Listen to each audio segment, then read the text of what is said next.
Buongiorno e ben ritrovati con l'informazione flash di New Sicilia, i principali titoli della mattina. Dopo giorni di tensione è arrivata una telefonata distensiva tra il presidente della regione Renato Schifani e l'amministratore delegato di ANAS Claudio Gemme. Nel corso del colloquio si è discusso di come poter migliorare la collaborazione tra ANAS e la struttura commissariale per la manutenzione sulla A19 guidata proprio dal presidente Schifani.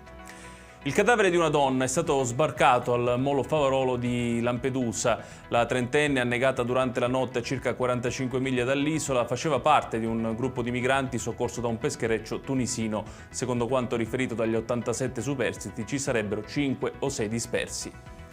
Ha suonato il clacson da un'auto in doppia fila che impediva il passaggio dell'autobus. Per questo un autista dell'AMAT di Palermo è stato aggredito con calci e pugni alla testa e al volto da un automobilista in via della regione siciliana. L'uomo ha riportato un trauma cranico con interessamento del naso.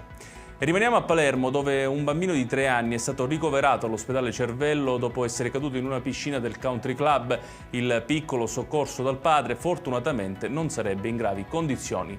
E chiudiamo con un doppio intervento dei soccorritori nel pomeriggio di ieri ai laghetti di Cavagrante, nel Siracusano. A rimanere feriti prima un 14enne che dopo una caduta ha riportato un importante trauma cranico ed una ferita lacerocontusa alla testa, e poi una donna di 36 anni che si è procurata un importante trauma alla caviglia destra. Ed è tutto per questa edizione. Tutti i dettagli su queste notizie li trovate come sempre sul nostro sito www.newsicilia.it. Grazie per averci seguito e buon proseguimento di giornata.